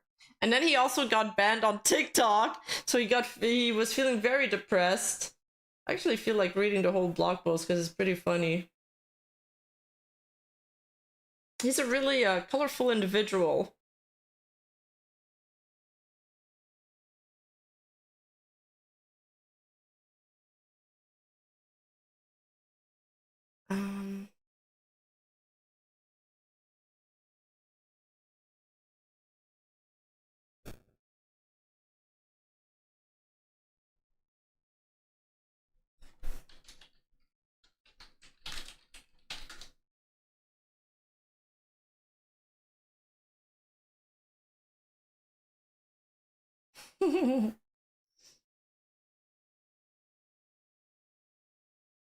Okay, I have it here.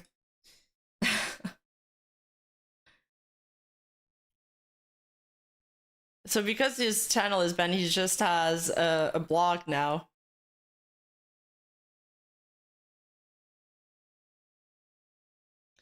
Yeah, the cover of a steel chair. I don't understand this steel chair mean. What does it mean? Does Rima have a sugar daddy? Who's your daddy? Dude, I should. I need chat to be my sugar daddies. Yeah, Rima sugar parents, chat. True, true. I got a mommy and daddy. Okay, we were here.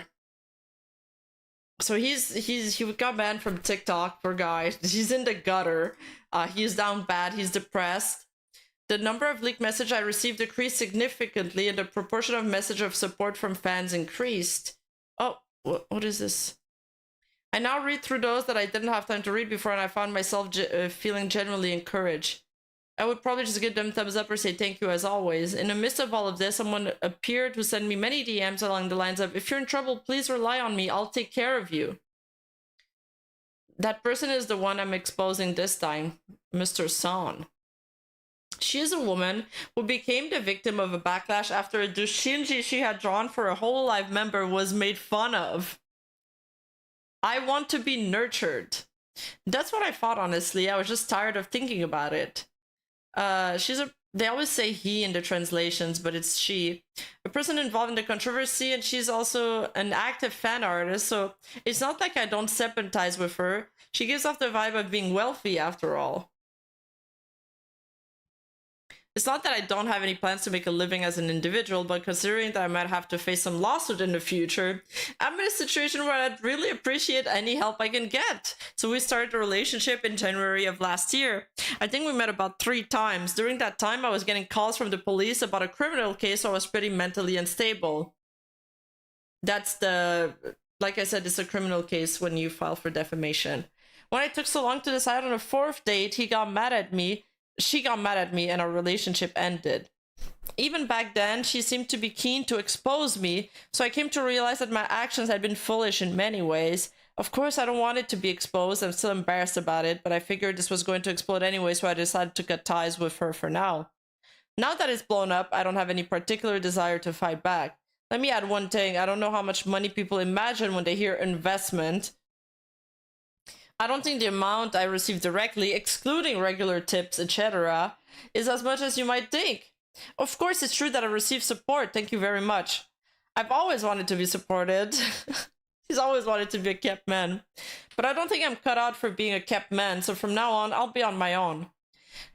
There's one more thing related to this, or rather, I thought I'd take this an opportunity to confess as well. Around summer last year, there was another viewer who sent me enthusiastic messages of support in a diary form. I was so touched by the support that I would reply with comments like thumbs up and thank you. However, I continued to reply, but at a certain point, she started to add I want to talk at the beginning of every message. I'm in trouble. How many monkeys? Welcome to the cute squad. I feel sorry for suddenly stopping responding to such long messages of support, even though I used to respond, to be honest. When I think about it, I wonder what crazy things I was thinking. It's not the kind of message that you can reply with a thumbs up or something. I thought maybe I'd be able to do it if I went to a chat festival or something, and I just replied someday. Since then, the number of comments on my stream that are too close to me has suddenly decreased. I don't mind if people say those kind of things, but Satan is creepy unless it's a joke. I don't know what this means.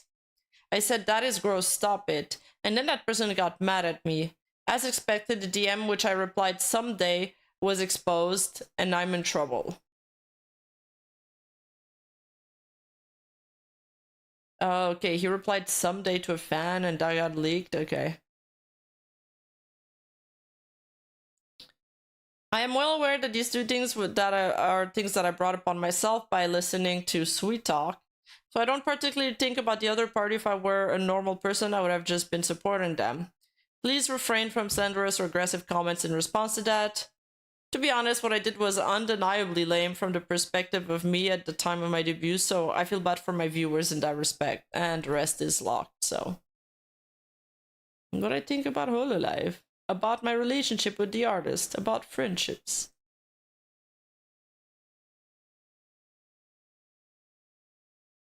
Satan. Okay. Brags about it on his blog post. And even though Nijisanji didn't manage to win their lawsuit versus Narukami, he had many enemies who each took turns into trying to take him down. First, he lost his channel due to several copyright strikes from Virtual Buddha. His channel went down temporarily and he appealed it and got it restored. But then he got absolutely torn apart and bombarded by Hololive copyright strikes, and his channel got permanently banned in 2021 and has been banned since then. He has also been banned on TikTok after he tried to make a career there. Dude got absolutely shitted on. This saga has shaped the VTubing community in ways we cannot even begin to comprehend. On the legal side, we have made strides but are still hitting roadblocks. And while the way audiences behaved back then is eerily reminiscent of how audiences are behaving towards any color even today, there is a clear shift in how Nijisanji handled things back then, when they were a much younger company. They were willing to negotiate with Meiro and exerted a lot of patience, which didn't necessarily help them. I wonder if things didn't end up playing that way, would we have another Nijisanji nowadays? On the other hand, they were extremely ruthless in their pursuit of Narukami, who, to be fair, had crossed way too many lines. But what about Suzuki Roa? They recently promoted her birthday merch. Will she ever come back to streaming, or is her career just completely ruined over a dispute over an accent where everyone got a bit too carried away. If this tale has taught us anything, it's the importance of considering each other as human and to have some kind of empathy for each other. And the next time you think about grabbing your keyboard and furiously writing a mean message to someone, think about it. What is it really going to accomplish? Is it really necessary? And hey, if you're still looking for more VTuber deep dives, make sure to like. Be careful what you type on the internet. You know, it's funny, haha, until you get caught. All it takes is one too many messages, and even in here, it's not just in Japan, here too.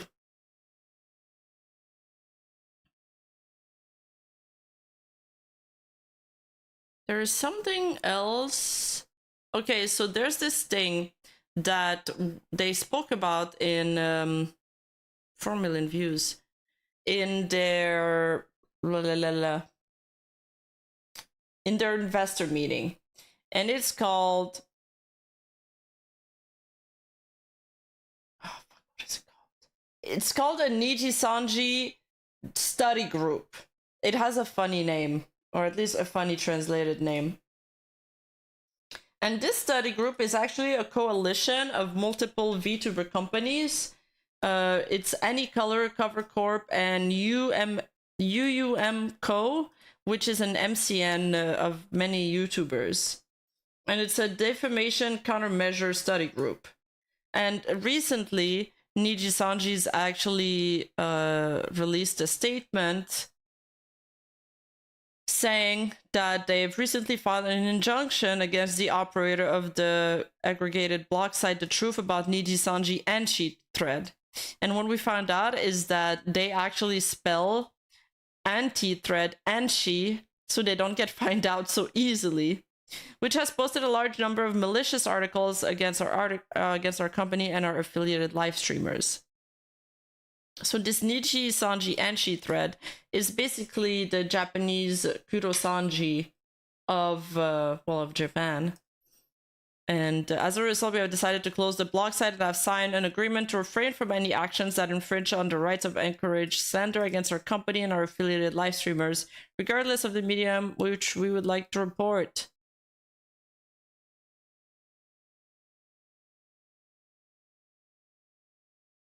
Okay, and they said they've received a lot of information from fans. What is this, bro? Are these bots? Why is Twitter only bots now? What is this? Okay, my brain is breaking right now. But the thing with these anti blogs is, dude, their Japanese antis are so hardcore. Like, they keep shutting down those anti blogs and then they keep popping back up. It's kind of like a game of whack-a-mole. You close down one, another one came up, and they always repeat the same thing. They have so many articles on them.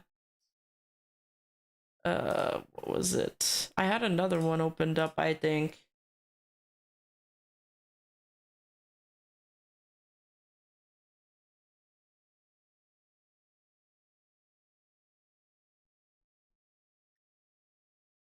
This is an article on the study group. So basically, it's those three companies cover Any Color and UUUM. Oh, I missed an U in there. They established a subcommittee to consider measure against slander, libel, and issue joint statements calling for decisive measure against malicious slander. So this was actually, I think, kickstarted by Nijisanji during the Manu Aloe thing. And then Hololive joined in after, if I'm correct.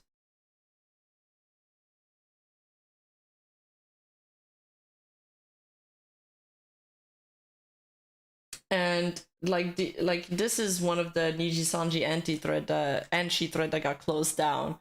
They have like crazy headlines. The covers that are ripping off any car are even lower. It's just Hololive saying that it's not in the red. They're just nitpicking everything too, kind of like Kurosanji. It's really funny. They're like, oh, what they do is cheap, it's a rip-off, it's always the same thing. It's not just lame, it's sloppy. How many times is this guy reusing the same illustration? They basically criticize everything.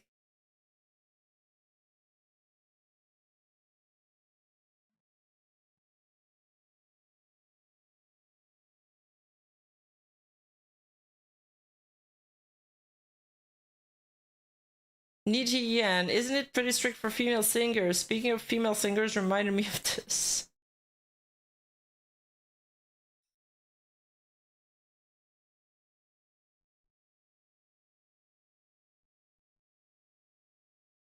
These are another thread focusing on Nijisanji viewers. That sounds super familiar. Recently, I've been unable to enjoy even my current favorite streams purely, and I've started worrying about concurrent viewers and thinking, oh, the numbers are dropping. Yeah, the the Nijisanji antis are quite relentless, whether it is EN or JP.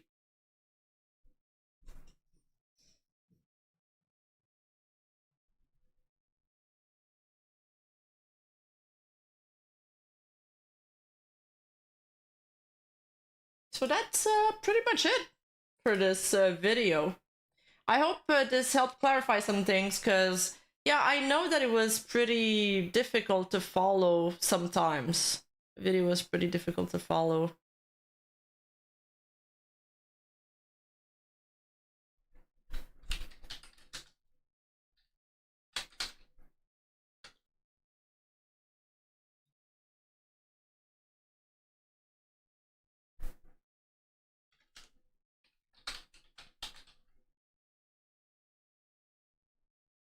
And